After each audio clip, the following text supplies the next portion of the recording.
Subject सामाजिक विज्ञान का चैप्टर 1 भारत की विरासत के बारे में स्टूडेंट्स डिस्कस करने वाले हैं।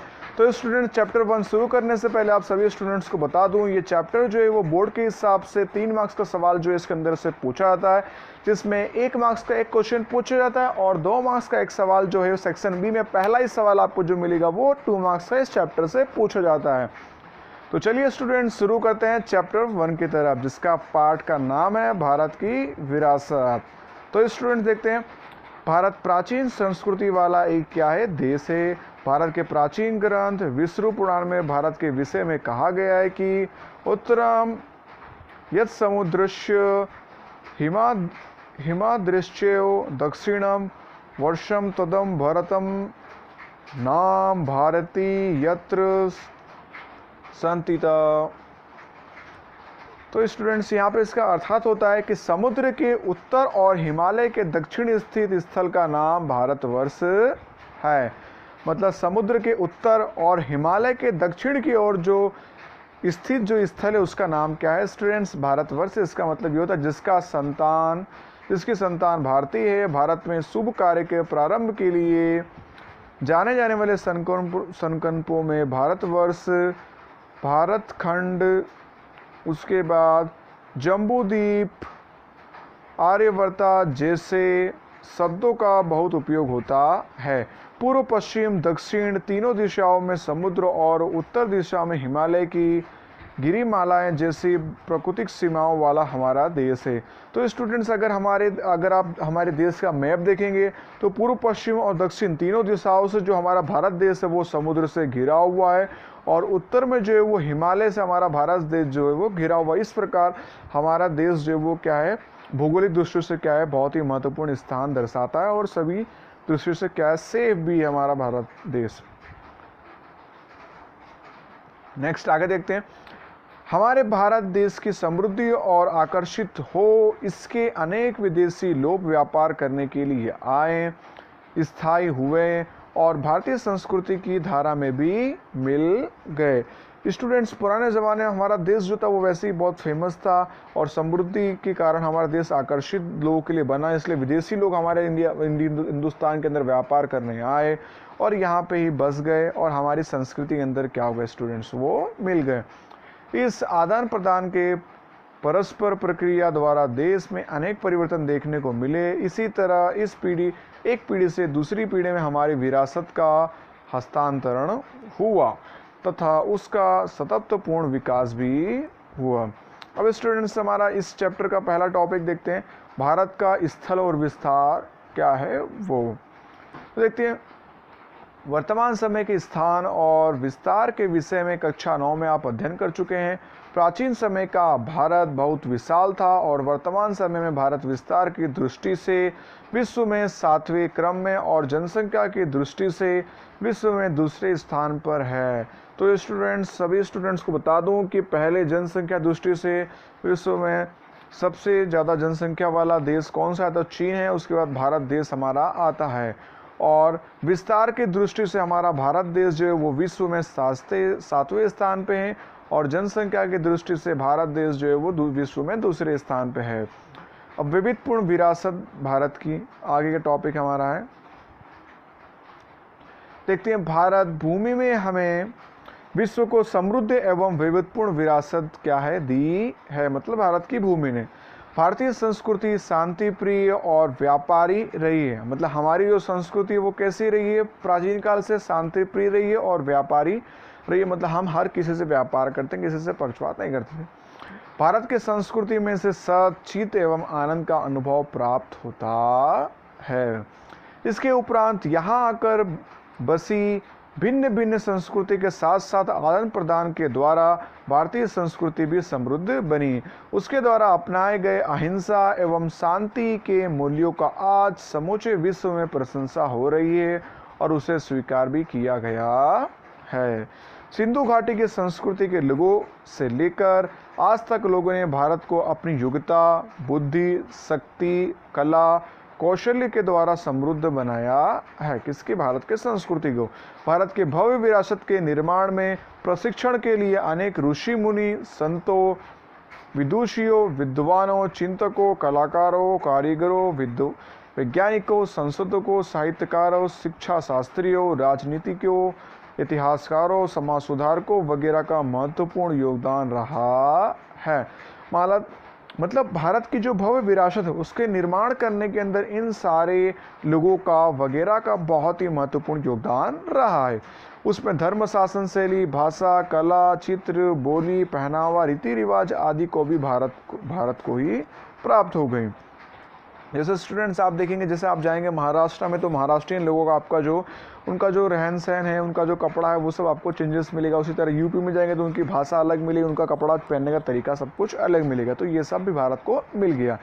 इस तरह भारत में रंग बिरंगी संस्कृति का निर्माण हुआ। नेक्स्ट आगे का टॉपिक की ओर स्टूडेंट्स बढ़ते हैं। आगे का टॉपिक दिया है संस्कृति का अर्थ अर्थात क्या। तो देखते हैं स्टूडेंट्स, संस्कृति का अर्थ अर्थात क्या। तो संस्कृति अर्थात मतलब जीवन जीने की कला अर्थात क्या होता है। संस्कृति देश या समाज में समय समय पर बदलते संयोगों के अनुसार जनजीवन में आने वाली परिवर्तन, सुधार, सामाजिक नीति रीति इत्यादि द्वारा भिन्न भिन्न समाजों की संस्कृति बनती है। संस्कृति अर्थात दूसरी डेफिनेशन स्टूडेंट्स यहाँ पे दी गई है, मानव मन की उपज। उसमें मानव समाज की आदतें, मूल्य, आचार विचार, धार्मिक परंपराएं, रहन सहन और जीवन को उच्चतम उद्देश्य तक ले जाने वाले आदर्शों का योग अर्थात संस्कृति कहा जा सकता है। आगे का टॉपिक स्टूडेंट्स दिया हुआ है भारत की सांस्कृतिक विरासत। विरासत अर्थात हमें जो पूर्वजों द्वारा प्राप्त हुई है अमूल्य भेंट को स्टूडेंट्स हम क्या कहते हैं, विरासत कहा जाता है। ये आगे के क्वेश्चन में पूछा गया विरासत अर्थात क्या। तो जो हमें पूर्वजों से प्राप्त अमूल्य भेंट उसे हम कहते हैं सांस्कृतिक विरासत। भारत का इतिहास जो है वो हजारों वर्ष पुराना है। विद्यालय में दी जाने वाली दैनिक प्रतिज्ञा मुझे अपने देश से प्यार है और इसकी समृद्धि और बहुविध परंपरा पर हमें गर्व है, ऐसा कहते हैं।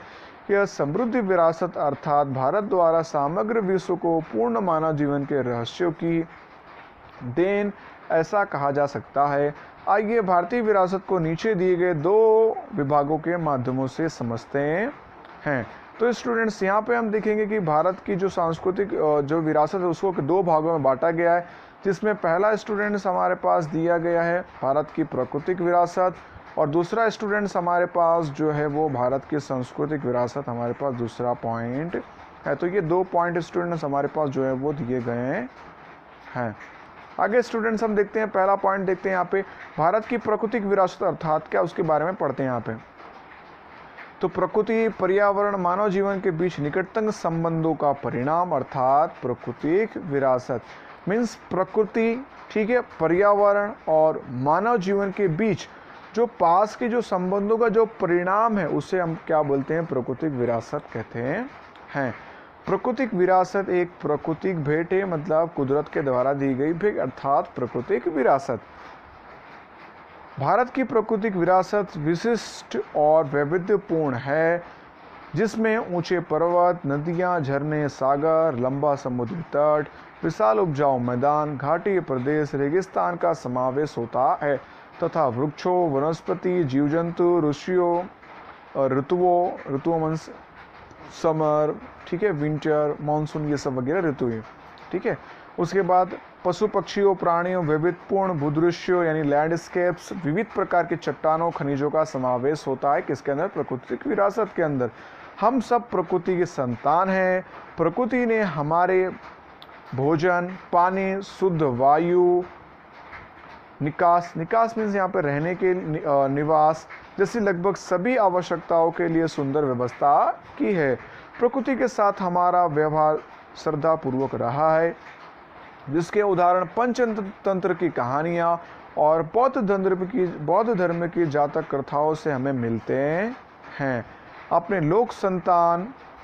लोक संगीत और शास्त्रीय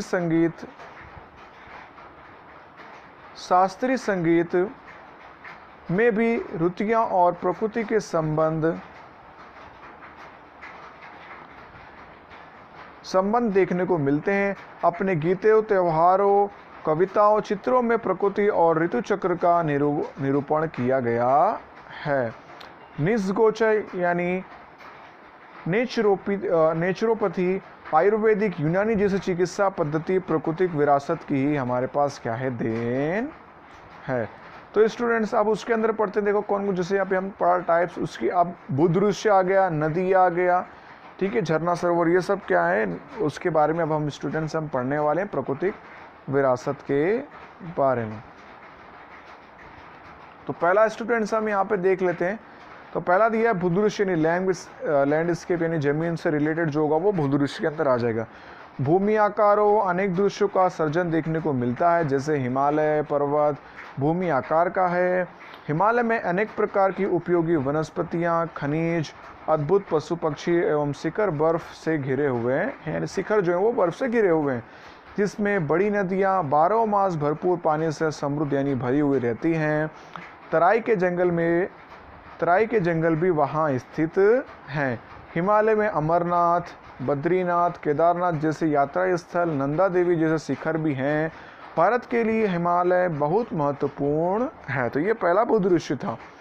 उसके बाद दूसरा पॉइंट स्टूडेंट्स हम देखते हैं, यहाँ पे नदी के बारे में दिया हुआ है। सेकंड पॉइंट हमारा नदी यानी रिवर्स। प्राचीन काल से नदियाँ प्राकृतिक मार्ग के रूप में उपयोगी रही हैं। भारत की संस्कृति सिंधु और रवि नदी के किनारे विकसित हुई है। तो स्टूडेंट्स यहाँ पे एक सवाल आता है कि भारत की संस्कृति किस नदी के किनारे विकसित हुई, तो सिंधु और रवि नदी के किनारे विकसित हुई है। सिंधु, गंगा, यमुना, सरस्वती, नर्मदा, गोदावरी, कृष्णा, कावेरी जैसे लगभग सभी नदियों ने भारतीय लोक जीवन पर गहरा प्रभाव डाला है। पीने का पानी, अन्य काम के लिए उपयोगी पानी, सिंचाई, बिजली, कृषि, जलमार्ग जैसी हमारी महत्वपूर्ण आवश्यकता को संतुष्ट करने में नदियों का महत्वपूर्ण प्रमुख है, मतलब स्थान है कह सकते हैं। तो स्टूडेंट्स यहाँ पे जो किसान वगैरह जो हमारे भारत के अंदर हैं, उनको जो सिंचाई लायक पानी वो भी नदियों से मिलता है, ठीक है। और बिजली वगैरह भी हम क्या करते हैं, और डैम से करते हैं, उसमें भी पानी की ज़रूरत पड़ती है, ठीक है। जलमार्ग वगैरह, इन सब के कारण जो है वो नदियाँ जो है उसका महत्वपूर्ण स्थान रहा है, मतलब प्रमुख स्थान रहा है। इसके उपरांत मिट्टी के बर्तन, मकान, लिपाई पोताई, उद्योग के विकास के लिए मानव को नदियों के पानी पर ही आधारित रहना पड़ता है अथवा तो रहना पड़ा है। इस कारण नदियों ने भारतीय प्रजा जीवन को समृद्ध बनाया है, मतलब जो प्रजा के जो जीवन है, ठीक है, जो जनता रहती है उसके जीवन को क्या किया, समृद्ध यानी फुलफिल किया है। अपनी संस्कृति में भारतीय प्राचीन काल से ही नदी तट की उषा और संध्या, उषा मतलब सुबह से, या संध्या मतलब शाम से, कि विविध भूदृश्यों द्वारा भरपूर सौंदर्य, कला की समझ, कौशल्य का विकास भी सांस्कृतिक विरासत से ही मिला है। इसलिए हम नदियों को लोक माता का सम्मान दिया जाता है। तो सवाल स्टूडेंट से आप पूछा जाता था कि भारत की नदियों को लोक माता का सम्मान दिया गया है, समझाइए। तो यही रीज़न है। सबसे पहला पॉइंट क्या लिखा हो गया, भारतीय संस्कृति सिंधु और रवि नदी के किनारे विकसित हुई है। और ये पूरा पॉइंट आपको लिख देना है कि जो भारतीय नदियाँ जो हैं वो लोक जीवन पर गहरा प्रभाव डाला है। तो स्टूडेंट ये सारे पॉइंट जो है आपको इसके अंदर लिख देंगे। यही रीज़न है कि भारत की नदियों को लोक माता का सम्मान दिया गया अथवा लोक माता से के रूप में जाना जाता है। नेक्स्ट स्टूडेंट्स पॉइंट हम देख लेते हैं यहाँ पे, वनस्पति जीवन यानी वेजिटेशन। भारतीय प्रजा आदिकाल से पर्यावरण प्रेमी रही है। अब स्टूडेंट सवाल आता है, कारण दीजिए कि भारत की जो प्रजा जो है वो प्राचीन आदिकाल से ही पर्यावरण प्रेमी रही है, समझाइए। तो ध्यान देना आप सभी स्टूडेंट्स। जिसका प्रमाण उसका वृक्ष प्रेम, पुष्प प्रेम और पौधों के प्रति आदर है। तो कहाँ से मालूम पड़ता है कि जो भारत की जो प्रजा है वो वृक्ष प्रेम, पुष्प प्रेम और पौधों के प्रति आदर रही है। इस वजह से पर्यावरण प्रेमी भारत की प्रजा को कहा जाता है। मनुष्य, प्राणी, पशु पक्षी भोजन के लिए वनस्पति पर आधारित हैं। भारत में बरगद, पीपल, तुलसी आदि की पूजा धूप दीप किया जाता है। उसके बाद वट सावित्री व्रत में बरगद पूजा की जाती है। तो स्टूडेंट्स बरगद की पूजा कब की जाती है, जब वट सावित्री का व्रत होता तब उसकी बरगद की पूजा की जाती है। अनाज, दलहन, तिलहन पौधे के वन्य धान्य में लहराते खेतों, वन समृद्धि से पूर्ण जंगलों, औषधियों के लिए उपयोगी पौधे अति प्राचीन काल से हमारे जीवन को समृद्ध बनाया है। हर्रा यानी हरड़, उसके बाद बहरा यानी बहेड़ा, उसके बाद आंवला, उसके बाद घिकुवर, अड़ूसा, नीम जैसे आदि औषधियाँ तथा मोगरा, गुलाब, कमल, गेंदा, सूर्यमुखी, चंपा, उसके बाद निशिगंधा, जूही आदि पुष्पों ने मानव जीवन को खूब सुंदर एवं सुवाहित, निरामय और समृद्ध बनाया है। तो स्टूडेंट्स आप देखेंगे यहाँ पे जो वनस्पति जीवन है, जैसे वनस्पति से हमें कुछ खाने पे फल फ्रूट वगैरह भी खाने को मिल जाते हैं, ठीक है स्टूडेंट्स, और साग सब्जी भी मिल जाती है, और जो पौधे जो होते हैं उन पौधों से भी हम क्या करते हैं, उसकी पूजा भी करते हैं मंदिर के अंदर, ठीक है। अगरबत्ती वगैरह बहुत सारी जड़ी बूटियाँ वगैरह भी उससे बनाई जाती है। तो इस प्रकार क्या है, वनस्पति पर्यावरण प्रेमी भी रहें। इस तरह भारतीय सामाजिक और धार्मिक जीवन पर वनस्पति का खूब प्रभाव पड़ा है, यही रीज़न है। आगे का पॉइंट देखते हैं यहाँ पे, वन्य जीवन यानी वाइल्ड लाइफ। प्राचीन समय में भारत देश प्रकृति प्रेमी होने के साथ साथ प्राणी प्रेमी संस्कृति वाला देश भी था।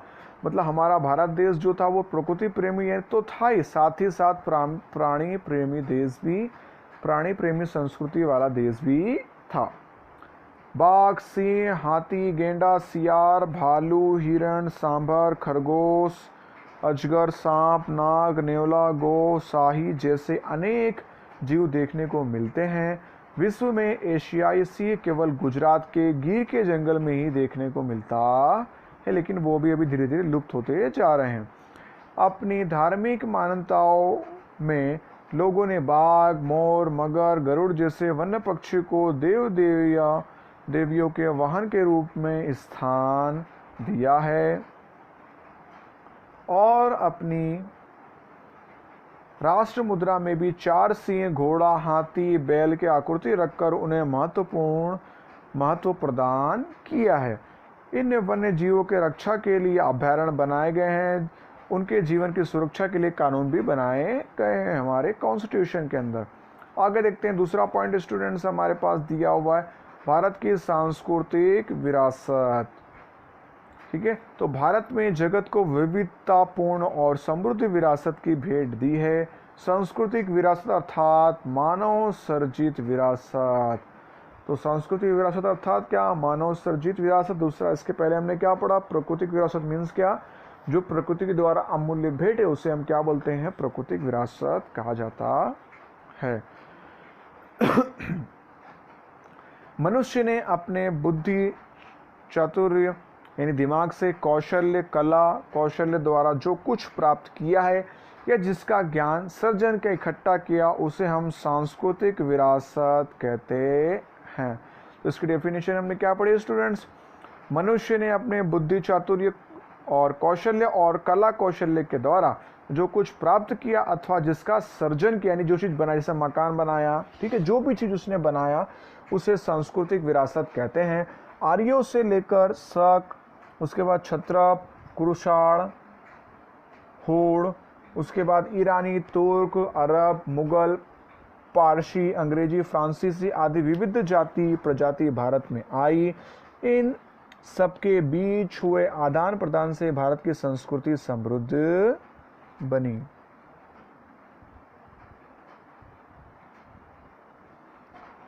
आगे स्टूडेंट्स हम देखते हैं यहाँ पे,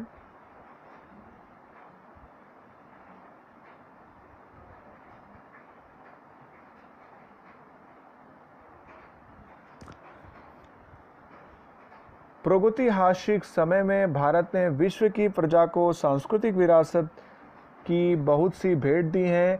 उदाहरण स्वरूप शिल्प स्थापत्य की कला लगभग 5000 वर्ष पुरानी है, जिसमें सिंधु घाटी सांस्कृतिक प्राचीन अवशेषों की गणना की जाती है। उसमें से प्राप्त देवी देवता की प्रतिमा, मानव शिल्प, पशु पक्षी एवं खिलौने तथा दाढ़ी वाले पुरुष का शिल्प, नर्तकी की मूर्ति देखकर हमारे मन में अपनी सांस्कृतिक विरासत के प्रति स्वाभिमान और गौरव की भावना जन्म लेती है। तो स्टूडेंट जैसे यहाँ पे दाढ़ी वाले पुरुष का शिल्प, तो ये सब जो है हमारी सांस्कृतिक विरासत के लोगों के द्वारा बनाई गई है। उसके बाद इसी क्रम में मौर्य युग के उल्टे कमल की आकृति, ऊपर सिंह और वृषभ का शिल्प, बुद्ध की प्रज्ञा पारमिता का शिल्प, उसके बाद सारनाथ की धर्म चक्र, उसके बाद प्रवर्तन वाली महात्मा गौतम बुद्ध की प्रतिमा और उसके बाद के समय काल की जैन तीर्थकारों की प्रतिमाएं राष्ट्रकूट राजाओं के समय में इलोरा अजंता की गुफा को देखकर अपने सांस्कृतिक विरासत के प्रति आदर और गर्व का अनुभव सभी भारतीयों को होता है। तो वही यहाँ पे स्टूडेंट्स दिया हुआ कि इतनी सारी जो विरासत है, इन सबको देखते हुए भारत के प्रत्येक लोगों को उसके भारत की विरासत पर, सांस्कृतिक विरासत पर गर्व होता है। भारत की सांस्कृतिक विरासत में मंदिरों, शिलालेखों, स्तूपों, बिहारी चैत्यों, मकबरे, मस्जिदों, किलों, गुंबजों, राजमहलों, दरवाजों, इमारतों, उसके बाद उत्खनन किए गए स्थलों यानी खोदे गए ऐतिहासिक स्मारकों का समावेश किया जा सकता है। अपने स्वतंत्र संग्राम के ऐतिहासिक स्थलों जैसे कि साबरमती आश्रम, दांडी, बारडोली, उसके बाद वार्धा, शांति निकेतन यानी कोलकाता, दिल्ली वगैरह को भी सांस्कृतिक विरासत के रूप में पहचाना जा सकता है। भाषा लिपि, अंक शून्य की खोज, गणित, पंचम, खगोल शास्त्र, लोहा, साहित्य, धर्म, युग शास्त्र, रथ, राजनीति शास्त्र, प्राणी शास्त्र, वनस्पति शास्त्र, वस्तुशास्त्र, धर्म, गणतंत्र, न्यायतंत्र, विधि विधान, पर्यावरण संरक्षण आदि कई महत्वपूर्ण खोज भी भारत में हुई है। आगे स्टूडेंट्स दिया गुजरात के सांस्कृतिक विरासत कौन कौन सी यहाँ पे हम देखें, क्योंकि गुजरात में हम रहते हैं, हमें पता होना चाहिए इसके बारे में। तो इसमें से भी स्टूडेंट्स कभी कभी गुजरात के सांस्कृतिक विरासत के में समझाइए 2 मार्क्स का सवाल जो है वो आ जाता है, या फिर किसी एक के बारे में, इंडिविजुअल के बारे में पूछ लेगा। सांस्कृतिक, पौराणिक, उसके बाद पुरातत्वीय महत्व रखने वाले स्थलों में लोथल यानी ढोलका तहसील, उसके बाद रंगपुर लिमड़ी तहसील सुरेंद्रनगर जिला, उसके बाद ढोलावीरा यानी कच्छ में आया हुआ जो रोजड़ी, उसके बाद श्रीनाथ राजकोट वगैरह का मुख्य यहाँ पे गुजरात का सांस्कृतिक विरासत है। वडनगर का कीर्ति तोरण, जूनागढ़ में स्थित अशोक का शिलालेख, मोढेरा का सूर्य मंदिर, चंपानेर का दरवाजा, उसके बाद सिद्धपुर का रुद्र महल, विरमगाम का मुनसर तालाब, अहमदाबाद में जामा मस्जिद, झूलती मीनार, सीधी सैयद की जाली, उसके बाद हटीसी का देहरा, पाटन का सहस्त्रलिंग तालाब, वडोदरा का राजमहल, जूनागढ़ के महोबत खान का मकबरा, उसके बाद नवसारी में पारसी अगियारी वगैरह ऐतिहासिक महत्व वाले दर्शनीय यहाँ पे स्थल हैं। आगे स्टूडेंट देखते हैं धार्मिक महत्व वाले स्थलों में द्वारका का द्वारधीश मंदिर और जगत गुरु शंकराचार्य का शारदा पीठ, उसके बाद फिर ज्योतिर्लिंगी में से एक सोमनाथ मंदिर, उत्तर गुजरात में अंबाजी यानी बनासकांठा जिला में आया हुआ, उसके बाद बहुचरा जी जो महसाणा में आया हुआ है, महाकाली माता जी जो पावागढ़ पंचमहल जिला में आया हुआ है, उसके बाद मीरादातर जो उनावा महसाणा में आया हुआ है, उसके बाद जैन तीर्थ पालीताना जो भावनगर जिले में, रणछोड़ राय मंदिर, ठीक है, डाकोर जो खेड़ा जिले में आया हुआ है, उसके बाद शामलाजी जो अरवली जिला में आया हुआ वगैरह तीर्थ स्थल को गिनाया जा सकता है सांस्कृतिक विरासत में गुजरात की।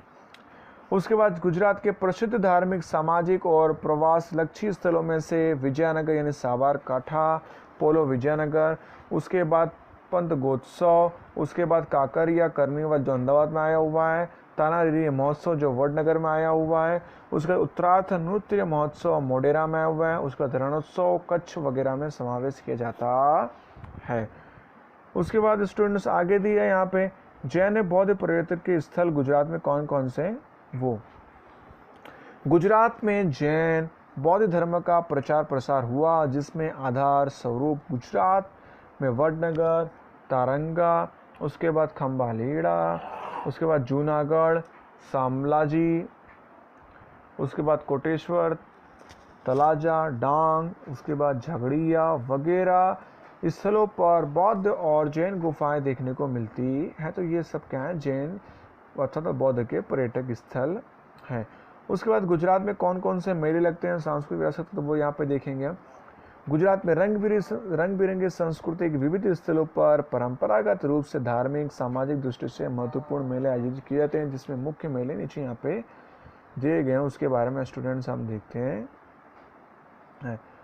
देखते हैं यहाँ पे मोढेरा का मेला जो होता है वो कहाँ पे लगता है, तो मोढेरा यानी महसाणा के अंदर आया हुआ है। और यहाँ पे कब लगता है ये मेला, तो समय यहाँ पे दिया श्रावण अमावस्या के दिन लगता है। उसके बाद बहुचरा जी का मेला, ये भी बहुचरा जी महसाणा में हुआ है, चैत्र सुदी पूनम के समय में इसका मेला लगता है। उसके बाद शामला जी का कलिका ठाकुर जी का मेला कब लगता है, शामला जी और वर्ली में आया हुआ, ये कार्तिक सुदी में 11वें से पूनम में लगता है। तो इसी तरह स्टूडेंट्स यहाँ पे सारे मेले के बारे में यहाँ पे दिया हुआ, आप सभी स्टूडेंट्स को अच्छे से एक बार रीड कर लेना है। ठीक है स्टूडेंट्स, आगे हम देखते हैं, यहाँ पे नेक्स्ट पढ़ते हैं भारत भूमि और यहाँ के लोग, मतलब भारत की ज़मीन और यहाँ के लोग। आदि मानव से पूर्व दक्षिण अफ्रीका में जन्म लिया है। मतलब स्टूडेंट्स आदि मानव जो है उन्होंने जन्म कब यहाँ कहाँ लिया, तो पूर्व दक्षिण अफ्रीका से में उन्होंने जन्म लिया। भारत के रंग बिरंगी विरासत और समृद्धि के आकर्षण के कारण अनेक विदेशी भारत प्रजा की तरफ आकर्षित हुई। मतलब अनेक जो विदेशी प्रजाति जो थी वो भारत की तरफ आकर्षित क्यों हुई, क्योंकि सबसे पहली बात क्या, भारत का रंग बिरंगी विरासत, दूसरा समृद्धि के कारण जो अनेक विदेशी प्रजा जो थी वो भारत में आकर्षित हुई।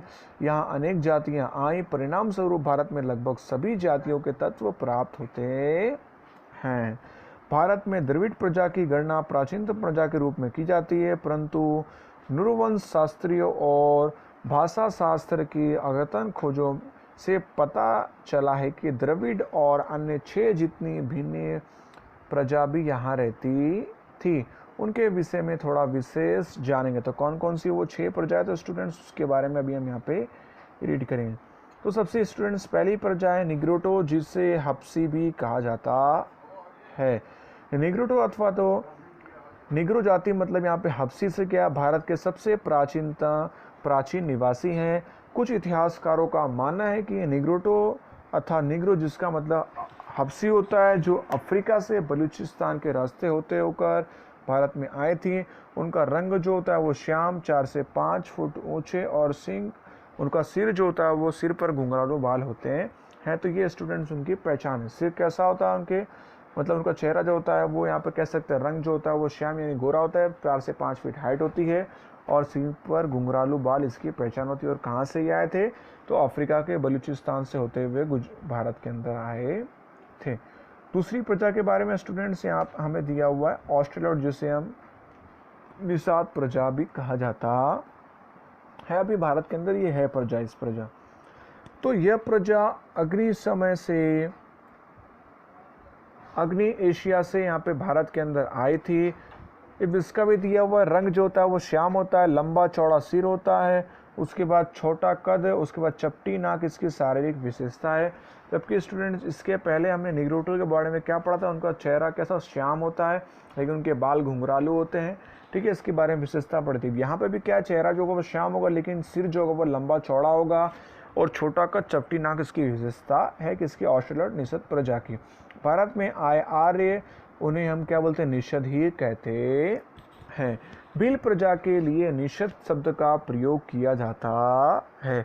भारत की कोल और मुंडा जाति आश्रम की खासी प्रजा, निकोबार, उसके बाद फिर ब्रह्म देश यानी जो वर्तमान में म्यांमार में जो जातियां स्थित हैं की जातियों में इस प्रजा के लक्षण विशेष रूप से देखने को मिलते हैं। भारत के सांस्कृतिक और सभ्यता के विकास में इस प्रजा का योगदान विशिष्ट है। वे मिट्टी के बर्तन बनाने में, खेती करने में, सूती कपड़े बुनने में जैसे कई कौशल्य के लिए जाने जाते थे। उनकी अपनी धार्मिक मान्यताएं भी थी, मतलब अपने भगवान को मानते थे सब चीज़ों में। तीसरा पॉइंट स्टूडेंट्स हमारे पास दिया हुआ द्रविड़ प्रजा के बारे में, तो पढ़ते हैं स्टूडेंट द्रविड़ प्रजा क्या है। तो द्रविड़ों को मोहनजोदड़ो की सिंधु संस्कृति का सर्जक और पाषाण युग की संस्कृति का उत्तरदायित्व भी माना जाता है। तो स्टूडेंट सवाल यहाँ पे बन गया, मोहनजोदड़ो की सिंधु संस्कृति का सर्जक किसे माना जाता है, तो द्रविड़ों को माना जाता है, और पाषाण युग की संस्कृति का उत्तरदायित्व भी द्रविड़ द्वारा किया जाएगा ऐसा माना जाता है। उत्तर से आए विविध प्रजा की भाषा और सांस्कृतिक लक्षण बने रहे। उसके बाद आगे कालांतर में ये द्रविड़ कहलाए, मतलब अंत में जो है बाद में उसको द्रविड़ कहा गया। द्रविड़ ने माता स्वरूप में देवी अर्थात पार्वती और पिता स्वरूप में परमात्मा अथवा तो शिव की पूजा का ज्ञान दिया। यानी द्रविड़ों ने बताया कि वहाँ पे माता स्वरूप में देवी पार्वती की पूजा करते थे और पितृ स्वरूप में परमात्मा यानी शिव की पूजा का उन्होंने ज्ञान दिया, द्रविड़ लोगों ने दिया। दीप धूप आरती से पूजा करने की परंपरा जो थी वो हमें द्रविड़ों से ही मिली है, ऐसा माना जाता है। इसके उपरांत प्रकृति और पशु पक्षी द्रविड़ों की भेंट है। द्रविड़ों के मूल देवों को आर्यों ने अपना लिया और उन्हें संस्कृति के देव रूप में पुनः स्थापित किया। मतलब द्रविड़ ने क्या किया, तो द्रविड़ के जो मूल देव थे उन्होंने आर्यों ने क्या किया, उसे अपना लिया। ठीक है, आर्य जो आए थे वो, और अदेव रूप में पुनः उसे स्थापित किया। समय के साथ साथ उत्तर के प्रचंड प्रभाव के तहत द्रविड़ ने आर्य संस्कृति गहराई तक पहुंच गई, मतलब पूरे हिंदुस्तान के अंदर। ठीक है, और अंतरजातीय विवाह संबंध भी होने लगे किसके, द्रविड़ और आर्यों के जातियों के बीच। आगे देखते हैं स्टूडेंट्स, द्रविड़ में मातृ प्रधान कुटुंब प्रथा जो थी वो क्या थी, प्रचलित थी। उसके बाद अवकाशीय ग्रहों के क्षेत्र में और विविध कला जैसे कि कटाई, बुनाई, रंगाई, उसके बाद रक्षा आदि क्षेत्र में उनका विशेष योगदान देखने को मिलता है, किसका, द्रविड़ और आर्यों का। उसके बाद आर्यों के प्रभुत्व के बाद, मतलब संभालने, जब आर्यों ने संभाला तब दक्षिण भारत की तरफ खिसकते गए और वहां स्थापित हो गए। कौन, आर्य।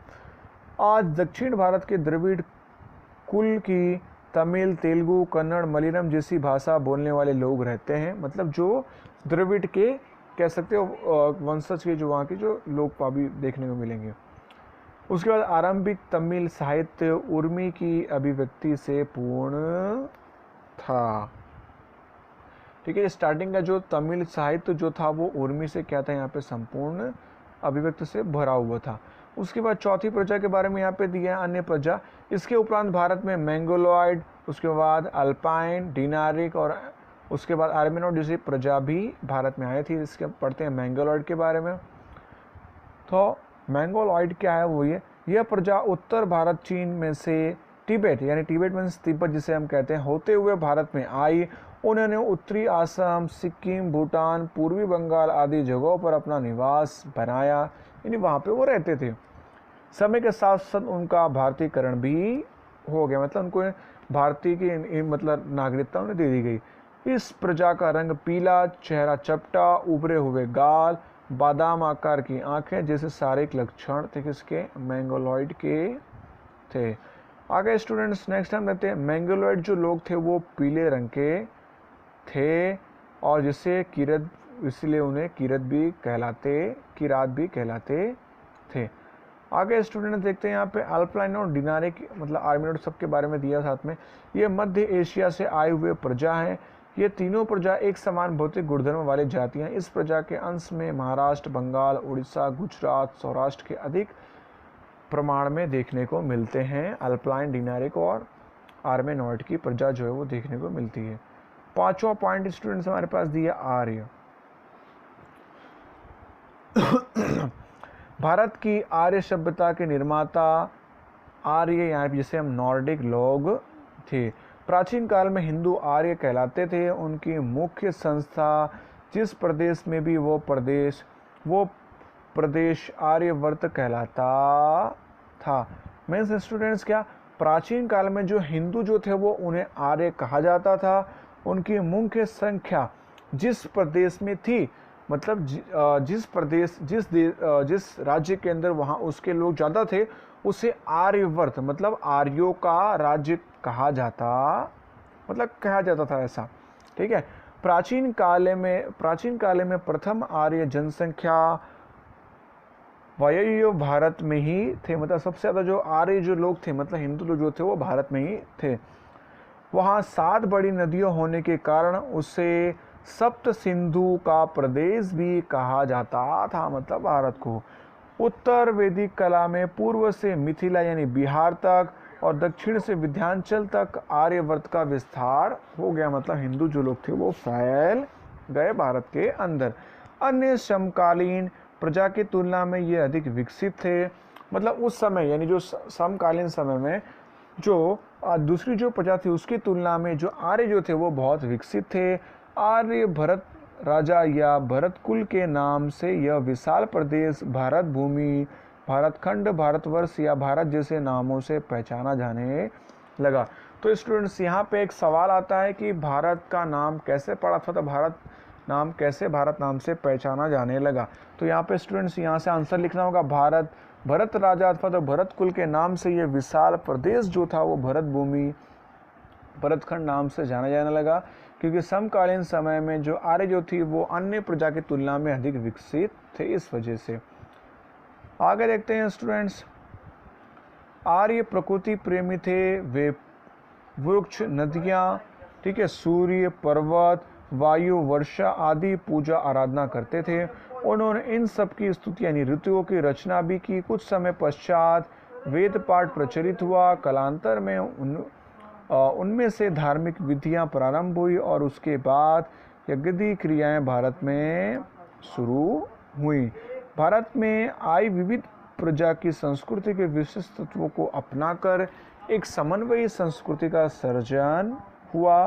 कालांतर में भारत में आकर स्थायी हो जाने वाली सभी जातियों के बीच विवाह संबंध द्वारा प्रजा का सम्मिश्रण होता रहा।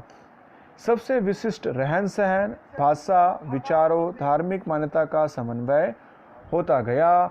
इस तरह प्रारंभिक काल से ही अपने देश में एक समन्वयकारी संस्कृति का निर्माण होता रहा, जिससे भारत को भव्य एवं समृद्ध विरासत प्रदान की। भारत में रंग बिरंगी संस्कृति का विरासत हुआ, क्योंकि सब मिलजुलने लगे, इसलिए उसे रंग बिरंगी विरासत कहा गया। यह लोग परस्पर इतना घुल मिल गए कि उनका कोई स्वतंत्र अस्तित्व ही नहीं रह गया, अर्थात उनका भारतीकरण हो गया, मतलब भारत की सांस्कृतिक विरासत में वो भी मिल गए। इस तरह प्राचीन भारत में आए विविध प्रजा का सम्मिश्रण यानी मिलने से भारत की सांस्कृतिक विरासत विविधतापूर्ण, रंग बिरंगी और समृद्ध हो गई। मतलब सारी जो संस्कृति विरासत थी बाहर की विदेशी की और भारत की सब एक दूसरे में क्या हो गई, मिल गई। इस प्रकार हमारी विरासत जो है वो रंग बिरंगी हो गई और स्टूडेंट्स हम कह सकते हैं यहाँ पे और समृद्ध भी बन गई। आगे देखते हैं, विरासत की देखभाल और संरक्षण करना हमारा कर्तव्य क्यों है। ये सवाल स्टूडेंट्स हर साल बोर्ड के एग्जाम में पूछा जाता है 2 मार्क्स के लिए। भारत की विरासत की प्रत्येक बातों में भारत को मोहक और उसके बाद नयनरम्य और आकर्षण बनाया गया है। भारत को गौरव दिलाया गया है। इस भव्य विरासत को संभालकर विश्व में प्रतिष्ठित गौरवपूर्ण अग्रिम स्थान प्राप्त हुआ है। जैसे स्टूडेंट्स हम देखेंगे ताजमहल, तो ताजमहल जो है वो पूरे दुनिया का क्या है 7 अजूबे में से एक अजूबे का उसे स्थान दिया गया और बहुत सारे जो है यहाँ पे पर्यटक स्थल जो है वो दर्ज भी किए गए हैं ऐतिहासिक स्थलों के रूप में। तो इस प्रकार भारत के जो सांस्कृतिक विरासत है उससे भारत को क्या होता है, एक मतलब गौरवपूर्ण अग्रिम स्थान दिलाता है सांस्कृतिक विरासत के कारण। आगे स्टूडेंट्स देखते हैं, उसे संभालना भारत के प्रत्येक नागरिक का पवित्र और प्राथमिक कर्तव्य है। हमने अपने प्राचीन ऐतिहासिक मूल्यवान एवं महत्वपूर्ण विरासत स्थलों को कोई हानि न पहुंचाए तथा उनकी देखभाल करें। इसके लिए संवैधानिक नागरिकों के मूलभूत कर्तव्यों का उल्लेख भी किया गया है। उसके अनुसार भारतीय संविधान के अनुच्छेद 51 क में भारत के नागरिकों को जो मूलभूत कर्तव्य दर्शाए गए उनमें से 6 छतरी वाला 6 ज ट अर्थात 6, 7, 8 और 9 दर्शाए गए हैं, जो सभी भारतीयों को कर्तव्य को दर्शाना जो है मतलब निभाना जो है वो कंपलसरी है। तो स्टूडेंट देखते हैं वो कौन कौन से कर्तव्य हैं। तो पहला यहाँ पे दिया हुआ हमारी सामाजिक संस्कृति के समृद्ध विरासत का महत्व समझे और उसके परीक्षण का कर्तव्य है। उसके बाद आगे दिया हुआ है हमारे सामाजिक प्राकृतिक पर्यावरण के जिसके अंतर्गत वन, झील, नदी, वन्य जीव हैं उसके रक्षा करने और उसका संवर्धन करने एवं प्राणी मात्र के प्रति दया भाव रखने का कर्तव्य उसमें दिया गया है। सार्वजनिक संपत्ति को सुरक्षित रखने के लिए हिंसा से दूर रहने का कर्तव्य समावेश किया गया है। मतलब सार्वजनिक जो भी संपत्ति जो गवर्नमेंट की उसे क्या करना, सुरक्षित रखना और हिंसा से उन सभी चीज़ों को दूर रखने का ये कर्तव्य का समावेश किया गया है। इस तरह प्रकृति से जो मनोरम भूदृश्य भारत की भूमि को दिए हैं, उसकी सुंदरता, पवित्रता, शुद्धता को हम सबको साथ मिलकर एक नैतिक कर्तव्य समझ करके सुरक्षित रखना चाहिए। विरासत की संरचना और क्रमिक विकास भारत को मिली विशेषता प्रकृति की रचना पर आधारित है। प्रकृति द्वारा भारत को अथाह संपत्ति प्राप्त हुई है। इन प्राकृतिक विशेषताओं ने भारत को प्रत्येक क्षेत्र में विकास हेतु अनमोल अवसर प्रदान किए हैं। भारत की विरासत सदियों से भारत के लोगों द्वारा आर्थिक, राजनीतिक, सामाजिक, सांस्कृतिक क्षेत्र के लिए विकास का परिणाम